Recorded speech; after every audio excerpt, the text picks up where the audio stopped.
Hey guys, what's going on? Tom Morcus here, and welcome back to another broadcast of In the Trenches, the podcast where I interview really smart people about the way they do things so you can do those same things better, easier, and faster.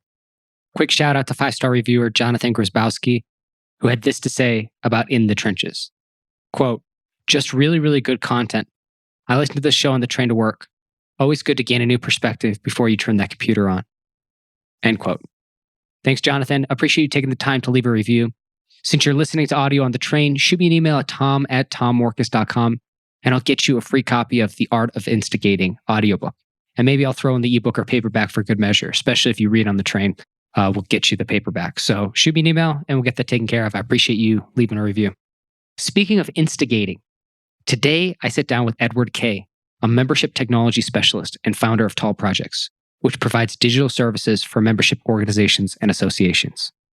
I brought Edward on the call today to talk about his journey into freelancing, specifically how he keeps his operation lean, how he moved away from trading time for money to a recurring revenue subscription model, and why it's so important to niche down, and then maybe niche down some more. My big takeaway from this episode is really that the crux of success is disciplined work. That's it. Show up, do a good job, show up again, do a good job. Wash, rinse, repeat 500 times. And like Vin Diesel would say from Knockaround Guys, you can consider yourself a legitimate tough guy. That's the underlying truth of what Edward shares. But he also drops some serious gold when it comes to positioning your pricing, selling services, landing great clients, and generally organizing your business and lifestyle so it serves you and not the other way around. Before we get started, if you enjoyed today's episode, please share on social, Facebook, Instagram, TikTok, or whatever it is that you're into during these Corona days. And also, please leave a rating or review on iTunes. An honest 5-star review goes a long way to help spread the word about this completely ad-free podcast. Head over to tommorcus.com/iTunes. That's tommorcus.com/iTunes. Or search In the Trenches with Tom Morcus on iTunes or Google, and it should show up. All right, enough of that. Ready for the interview? Let's get to it. So, Edward, let's start from the beginning. Before we get up to Tall Projects, kind of the work you're doing right now, I want you to go back a little ways. How'd you get into this line of work? How'd you kind of get started working for yourself in the first place? Sure. So my background is in tech. I majored in computer science, then worked as a developer for a number of years, then moved to a web agency where I took on some more project management and leading a production team of developers to deliver fairly meaty websites. But kind of always knew that I wanted to do something myself. I was never be satisfied being an employee. I had to do my own thing. And then a few things aligned about 6 years ago with the kind of upcoming birth of my first child and moving house and just kind of everything's, in some ways, everything changed. But in other ways, it was like the perfect time to make those changes because it's like actually it's a period of change. So it was worth kind of just going all in, as it were. So that's kind of when I set up just doing my own business, which initially was more the traditional sort of freelancer, project manager, kind of consultant approach, which was great as a kind of stepping off point into doing my own thing. But then it's only been the last sort of 3 or 4 years where I've really about 4 years ago, started finding this niche around membership associations, which is where Tall Projects focus. And then the last like I say, 3 years building on that of where I've seen it go from the just steady cadence of the traditional freelancer feast and famine approach into actually building a business with the recurring income and the benefits that brings, and now is letting me get to the point where I can look to scale things up. Yeah, so I definitely want to talk about the subscription model, recurring revenue, how you have thought about and implemented that. So we will come back to that topic, but I'm curious from the start because I just know there's a lot of people who are in that position who are probably freelancing, maybe doing it part-time. Whether it's full-time or part-time, definitely I think, and anybody who's getting started online, it's a great way to get started. Just to trade your time for dollars. It's a great way to build up a skill set. To this day, I kind of consider myself still a freelancer a little bit. Like I still do freelancing in a way. but and definitely for the first several years. So what I want to know about though is, and this is what's tough, I think, for early freelancers is that transition period, as you are, say you have some kind of core competence, but the idea of niching down, getting more specific, like why this area, this subject, this topic, this niche that you're in, how'd you find that? And why'd you decide to go that way?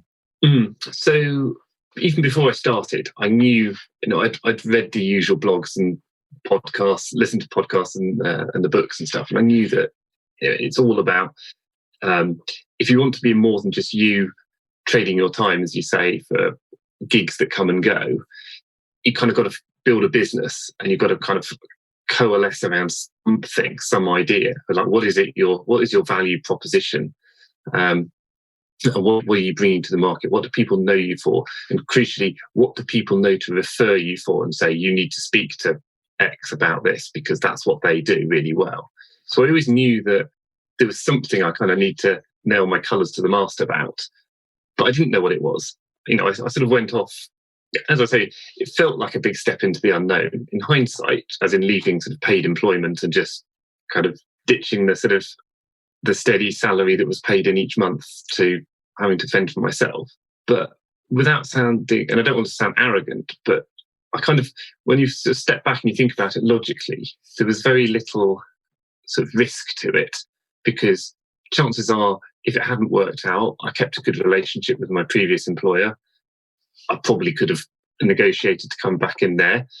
Equally, there were other similar lines of full-time roles that I could have taken with other businesses that I knew. It wasn't, unfortunately, I work in a sort of tech sector where skill is in demand. So there were, when you look at it on a logical point of view, the risk was fairly minimal.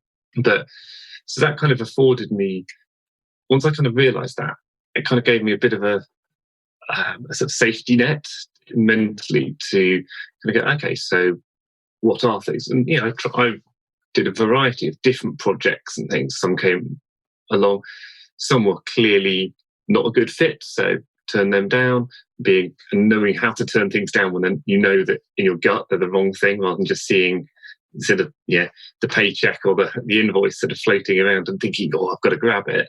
And it was really just a case of, if you like, having the sort of being attentive to what could I niche into, but not necessarily actively finding that, but then looking at the kind of projects that I was taking on, looking for sort of commonality, looking for certain sectors. And then with that, it just so happened that I was doing some work with kind of like a partner business that I do. They build a membership CRM system. I was doing some work with them in a variety of ways. They had a client who'd come, but they needed more than just the software. And so I kind of did some bits with that. That then led on to another of their clients who also needed a bit more support.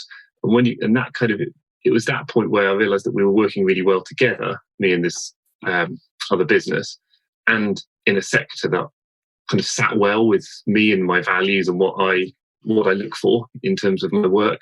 And that's kind of building relationships with people and sort of doing it for the sort of the long-term bit rather than the transactional, just pay your money, take your product, off you go kind of approach.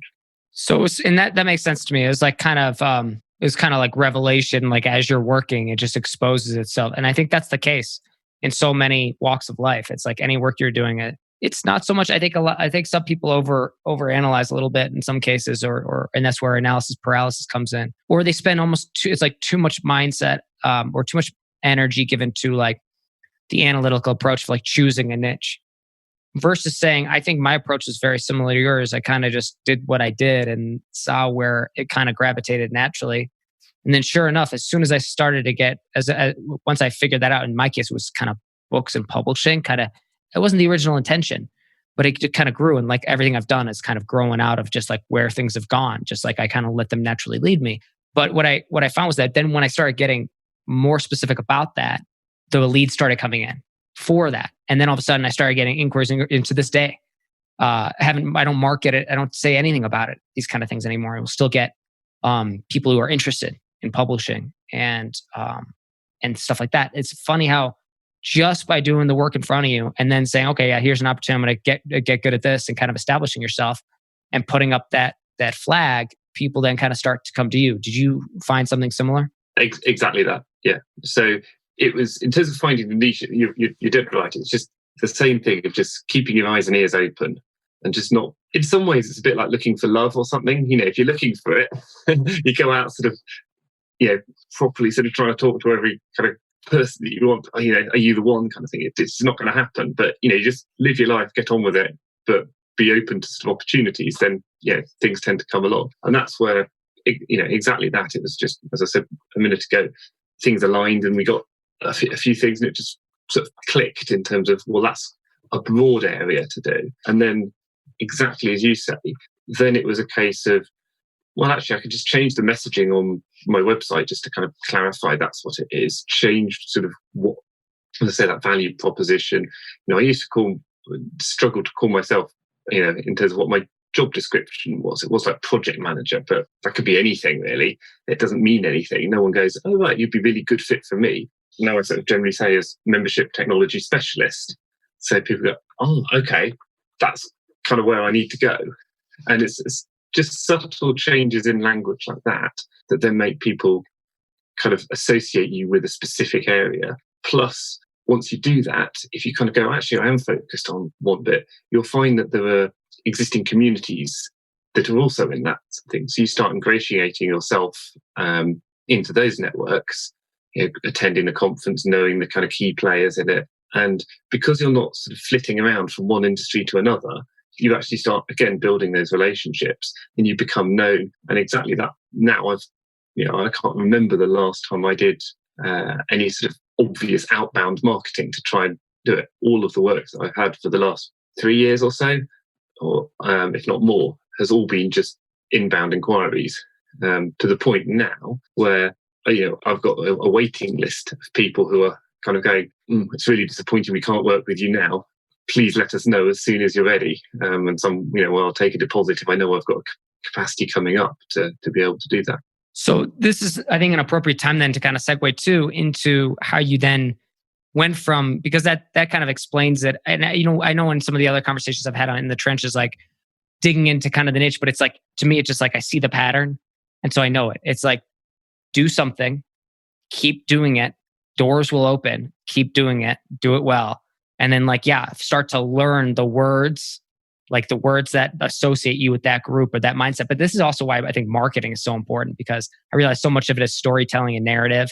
And so words do have a big impact, like just even the subtlety of words, like misusing it. It's not only, it's like using the right words that your people use and they know how to search for it. They know how to find it. It's the next level kind of thing, but that's like kind of how you develop, I think, get really established. The next level I do feel like is that recurring revenue piece, because what we're talking about in that first part, I think a lot of time, generally speaking, is like lead generation, which is very difficult. Getting started, doing the work, all that stuff's tough. But this topic is really fascinating to me too. How'd you move to a recurring revenue type model? What were like maybe some of the ups and downs of that process? So just to sort of set it out, I started off traditionally on a sort of time materials, either hourly or day rate time sheeting basis, as you would as a freelancer. But I found that problematic, not so much in terms of selling my time, but I found it problematic in terms of getting this sort of consistency of income. And people talk about the feast and famine and you've got too much work and then there's a gap and there's no project.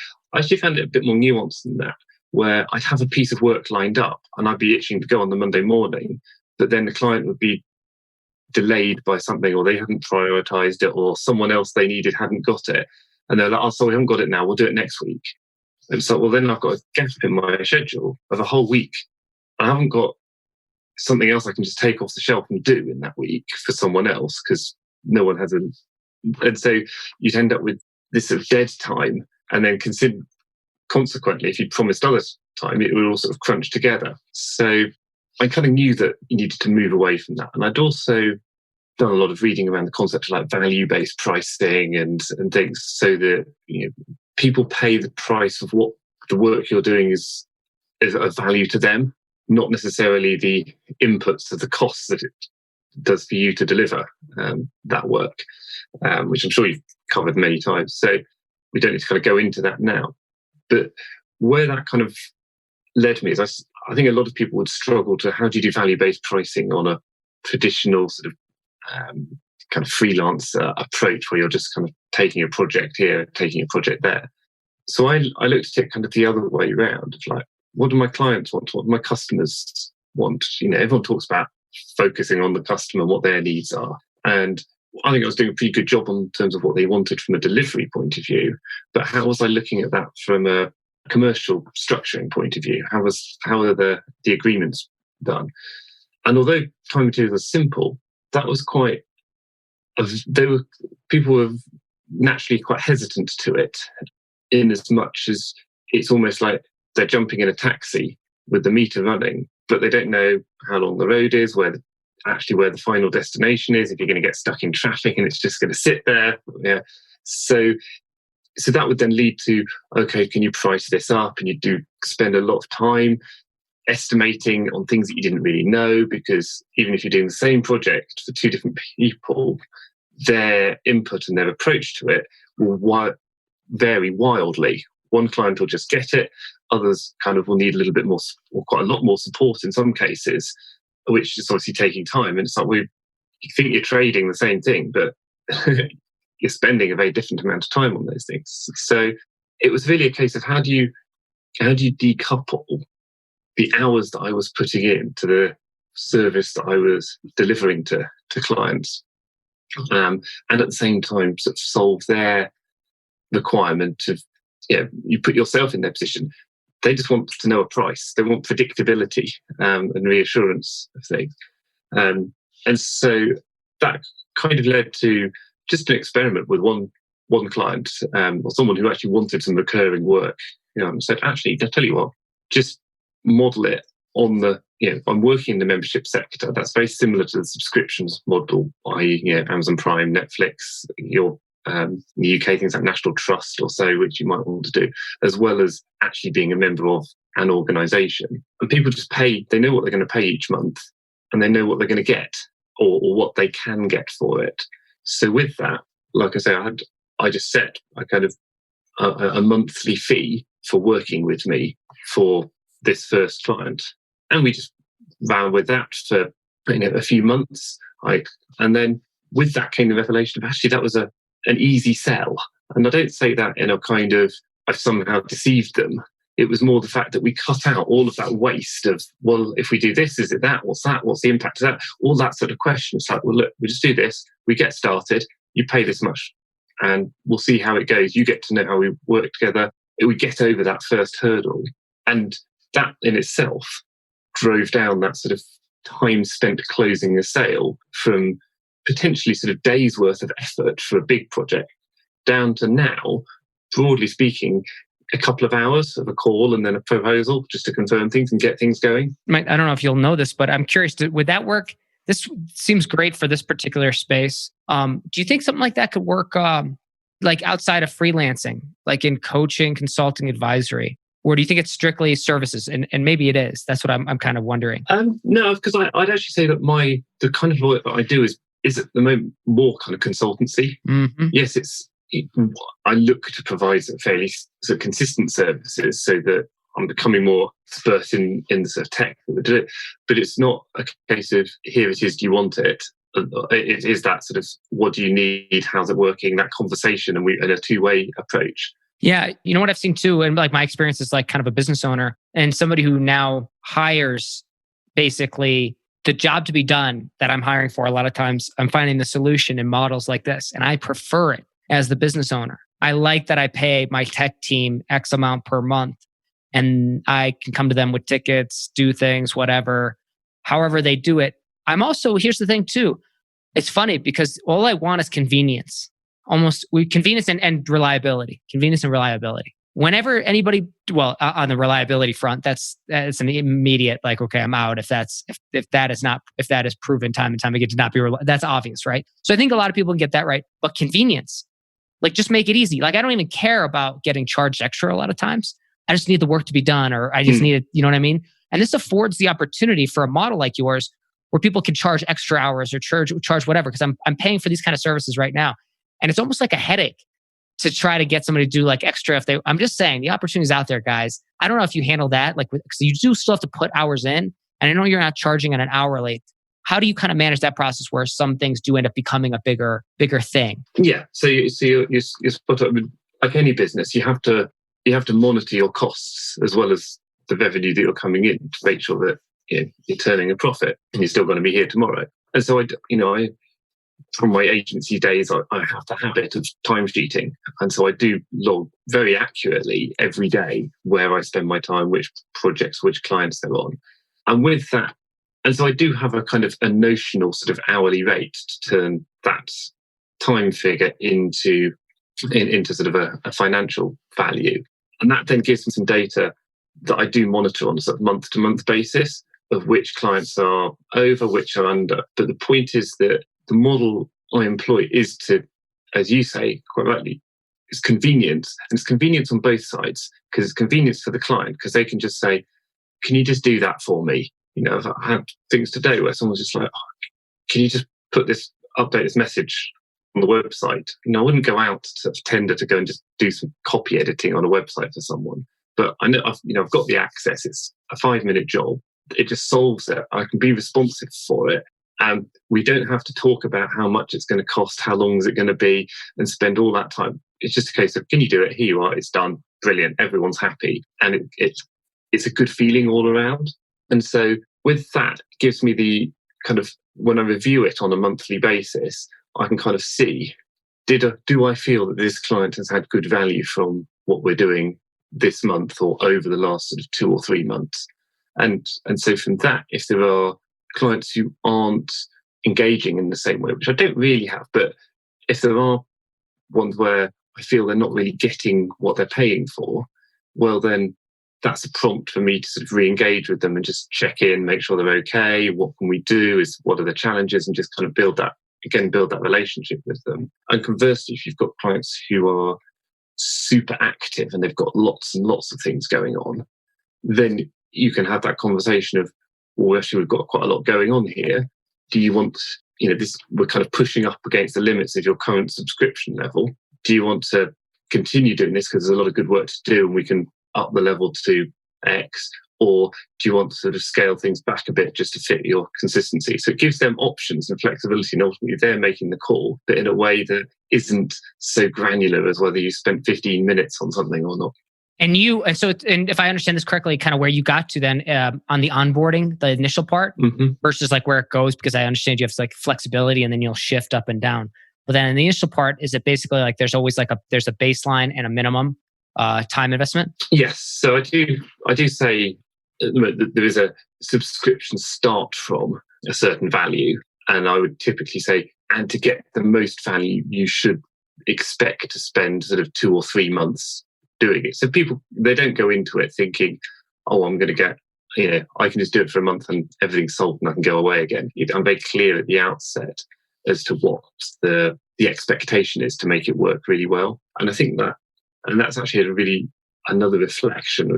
Hindsight's a wonderful thing. It's one of these things that I have realized from hindsight when I was doing more project-based things, is you'd spend all that time building out a project, you get to the end of the project, and then the agency bit would be, oh, well, now you do some support.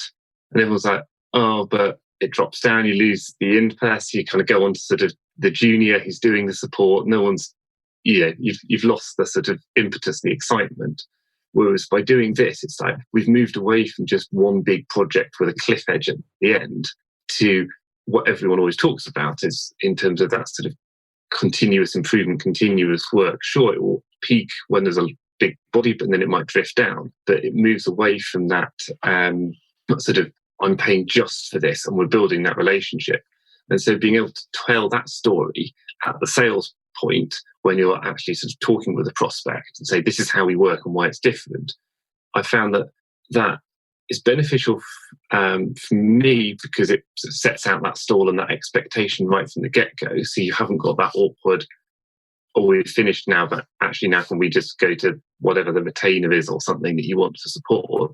But again, from the customer point of view, they've then got it.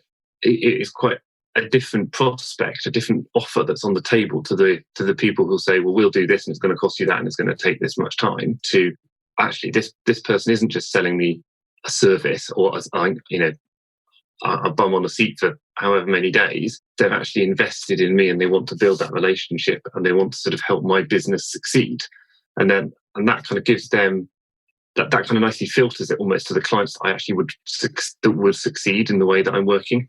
Yeah, it's fascinating because it's interesting because I wonder to myself, like, I see how it works, very well in anybody who's delivering like tech solutions, as I might think about, because I'm like, I have a constant need.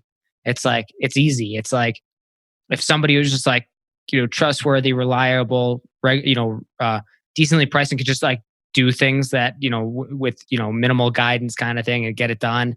And I have people like that. It's just like, there's a never ending amount of work in that capacity. It's fascinating though, because I wonder to myself how that might transition into other focuses, other niches, like marketing freelancers or somebody who's doing, or sales freelancers.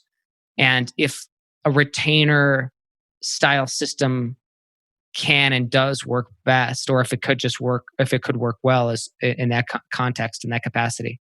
Yeah, so I think it can, because actually I took the inspiration from this, not from kind of the tech, but I took it from either the membership side of things, where you're paid, but that's you're a member of a professional association or so, but also sort of comparable sort of models. So think about your accountancy. I have an accountant. I just pay them an annual fee, and they do kind of a few things each year, but they're always there to answer the odd question and things. So they're not on the minute sort of charging for bits. Similarly, you think sort of financial planners also, they will take normally a percentage of your portfolio. So which there, and the envy will be a bit of actually having something very tangential they can kind of stake their fees against. But it's still this point of you sort of decouple the actual money that you're charging from away from the service, the day-to-day delivery of that service. It's more a case of these are the commercial parameters we're working in, and then we just get on with the work to do it. So I think it could absolutely work in different scenarios. I mean, there's a friend of mine runs an illustration and animation studio, just doing some short sort of animation bits. And we sort of talked about how this model could work for him. And I think it comes down to how well you kind of understand it. And you pretty much, like these things, you have to kind of do it a few times to be able to sell it and tell that story confidently from the get-go when you're talking to a potential new client. But I can totally see how that would work it's like, where do people have that need? If it's animation, actually they probably do want to be doing something. For certain brands, they'll be wanting to put out fresh new animation on their social channels, once, twice a month. They'll need that little illustration that goes with that blog post, or they need that sort of little bit that needs to sit aside for some mailer that's going out. And sure, they could go and find someone on Upwork, or they could do that. But each time that's a hassle, and you're not going to get that consistency. Whereas actually, if you just say, we've got on tap our own sort of creative force or creative team who know us, we've done all the context stuff, you can shoot them over a brief in the morning and they'll deliver it that afternoon. That's like having someone sat next to you in the office with that skill set who can just do it, but at a fraction of the cost of employing someone when you only need them on a sort of fractional basis. Yeah, it makes a lot of sense to me. Like, I get it. I'm sure people are listening. Like, right now, my kind of wheels are turning, like how I might introduce or, get it kind of going. But I really like it. I love the model.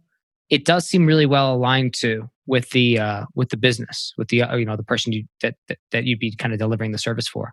One of the things I wanted to ask you about too was kind of, while we have time, if depending on how deep we can go into this, was the important, because when you kind of alluded to this when you were like, when the typical agency model of freelancers, like there's a drop off point, there's a cliff just when it ends. Mm. And so what I'm getting at is like the question about onboarding and customer satisfaction and keeping them going, because I'm sure a client to you is a lot more valuable, the one you have after you've closed them, than getting a new one. Mm-hmm. And so anything that you do in that early time frame to get them committed over the long haul, any lessons learned, best practices?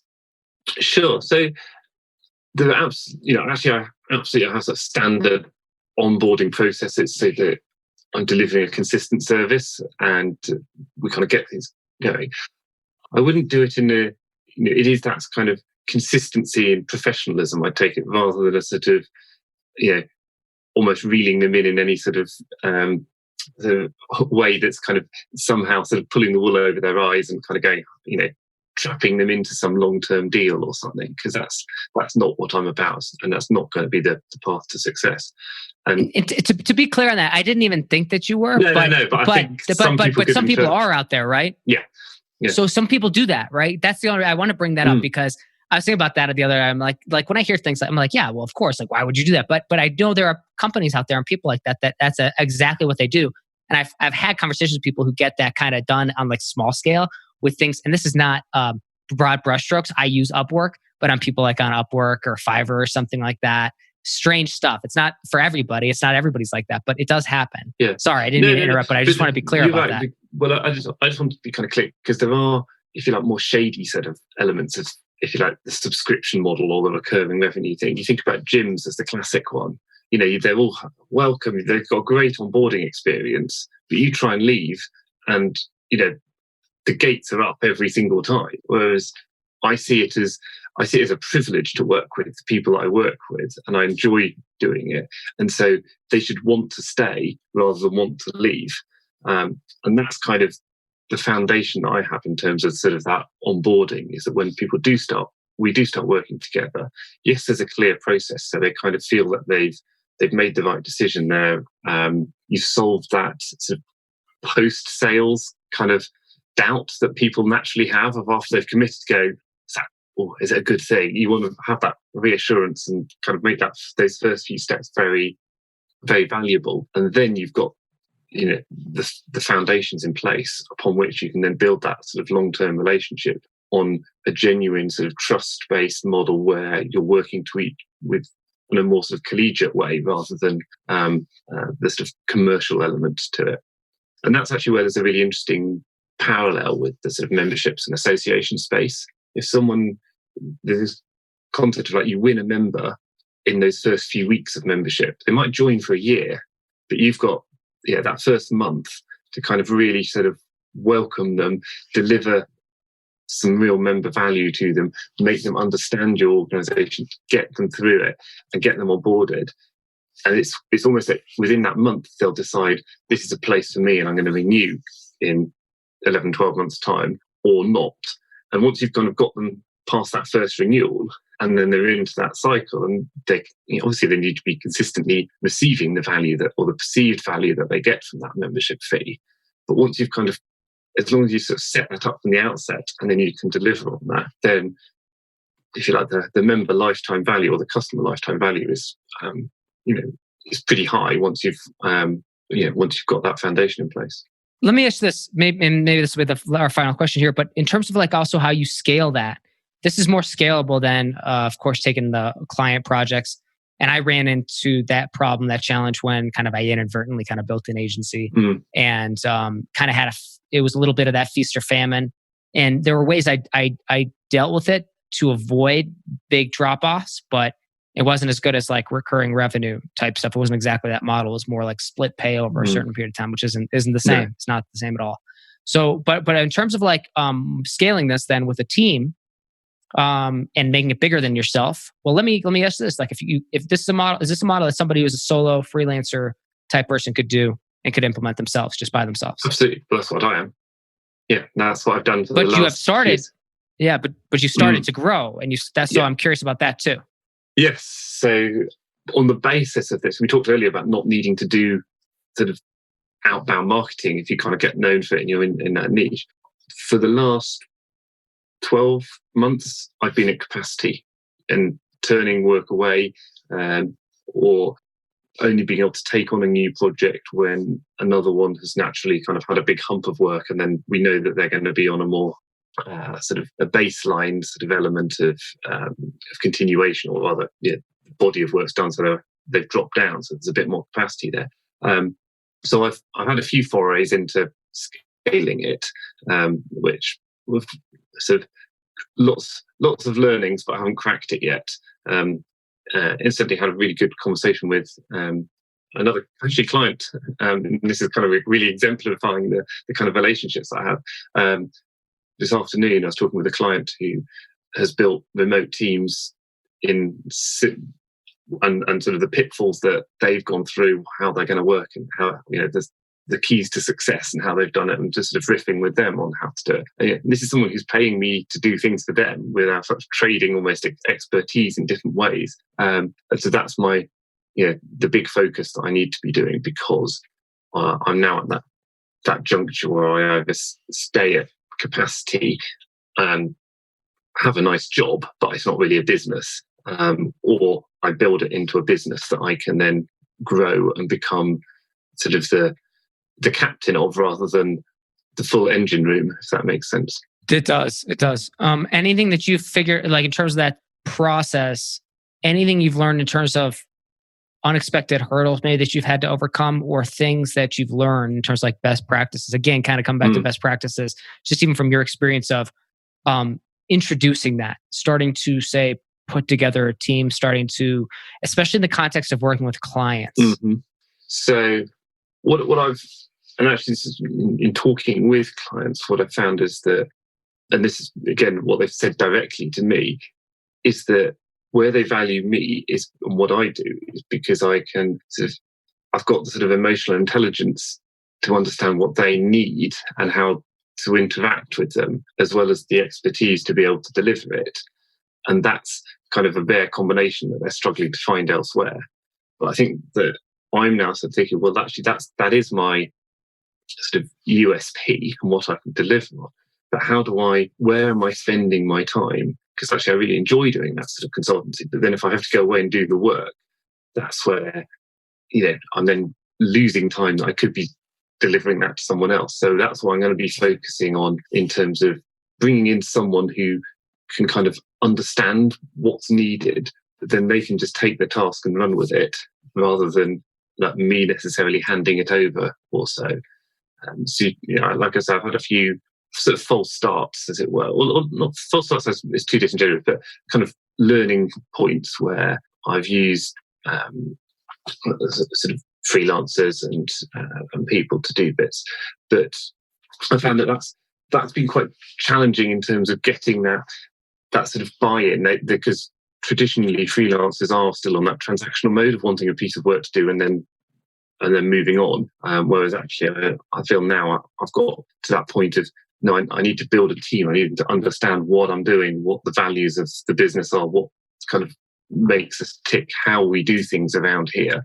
And with that, that's again where the sort of the subscription model and the recurring revenue element to it provides some certainty, because I know that we've got the work there to do, and there's value that we can deliver.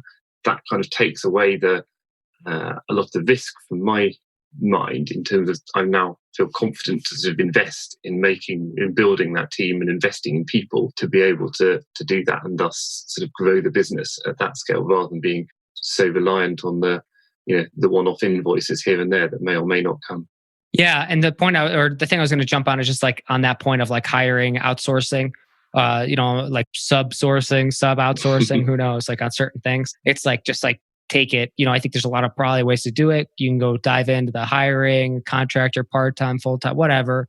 But it seems like maybe one cautious approach to it is just taking it very slowly and working on small things that you can, like the smallest but most significant things, or simplest things, maybe in terms of complexity, they could, but that you could outsource, that are clearly menial, maybe, or whatever, because there's always something like that. And starting with that as kind of a starting point, because I think a lot of people kind of freeze as soon as it comes to like other people being involved. Mm-hmm. And I don't think it has to be that intimidating, even though I hate the hiring process. But I find that, if I just kind of go slow with it and I'm like, okay, this is the particular task I need done. And if I zoom in, I can usually find something or somebody good enough, and then things can go from there. I don't know if you have any kind of final comments on that. Yeah, so I kind of tried that, and I have found a few very discrete pieces of work that I have had success, and it is nice experimenting with that and making it work. But just the nature of the work that we do, it requires higher level for what you do. It requires high level is not necessarily work, but it relies on context. Yeah, and this is again the point of that long-term relationship. You need to it's successful because someone says, I need this bit of work doing. And I go, okay, I've got all the background. I know that's the answer that's going to deliver the result you need. You don't have to spend days explaining to me how your business works, who your customers are, etc. It's just, this is what we need to do. And so it can be a sort of half-hour task to do it. But then that needs to sort of filter down in that the people who I need to build in my team need to also have that level of understanding of both how the business works, but also the clients that they're interacting with. And that's in order to do it. And I think I do take your point of there may well be sort of smaller tasks that could be easily more easily sort of toe in the water subcontracted. But when I've done that and I've done the analysis of where am I spending my time, what are the things I enjoy doing, what are the things that I don't want to do, or I feel I'm not being particularly time effective with, then that's the bulk of it. And that a lot of that isn't easily outsourced without having someone who has got that context, which has now sort of led me into the more, actually, I know if you know, I've tried the alternatives and it's now just confirmed that I need to actually invest in building a team and have someone or people who are there for the medium to long term. This could be a whole topic in and of itself. It's like kind of almost like that no man's land of solo to team. Because there's something like that there that you're describing. I'm like, yeah, I see that. Like I've seen that in multiple cases where I'm like, because it absolutely depends on the context, broadly speaking too. Like whether you want more of a partner or you want more of like a subcontractor because this is menial, it can be easily automated and you just don't have a piece of software for it, but a human could do it. There's an in-between there too. A lot of things. So it almost feels like a no man's land a little bit, that transition. So maybe we'll bring you back on once you've gone through this process a little bit more. Yeah, once I can sell them. But, yeah. But, I mean, you're right. Like I say, that conversation I was having this afternoon, we were saying actually going from like 1 to 2 or 1 to 3 is the really difficult bit. That's the big wall you've got to climb.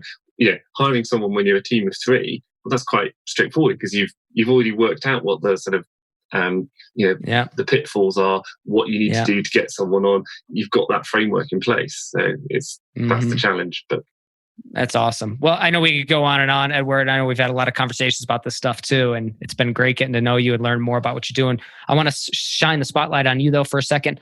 Tall Projects, where can people reach out to find you, connect with you? And again, you're specifically for membership bodies or working people with membership questions, but I'll let you make that pitch and let people know where people can find you. Yeah, you can find me at tallprojects.co.uk. And if you're a membership body or association looking to improve your digital presence, then I'd be more than happy to hear from you and see if we can help. Awesome. I love it. Edward, thank you so much for being on In the Trenches, man. It was a real pleasure. Likewise, Tom. Always good to speak to you. And that wraps up another broadcast of In the Trenches. If you enjoyed today's episode, please leave a rating review. Just go to tommorkus.com/iTunes, and that'll take you to iTunes where you can leave a 5-star rating review. And that really helps spread the word about this podcast. And finally, if you need help growing your online business or generating new traffic, leads, and sales at a profit, reach out to me at tom@tommorkus.com or head over to the website tommorkus.com and sign up for the free newsletter.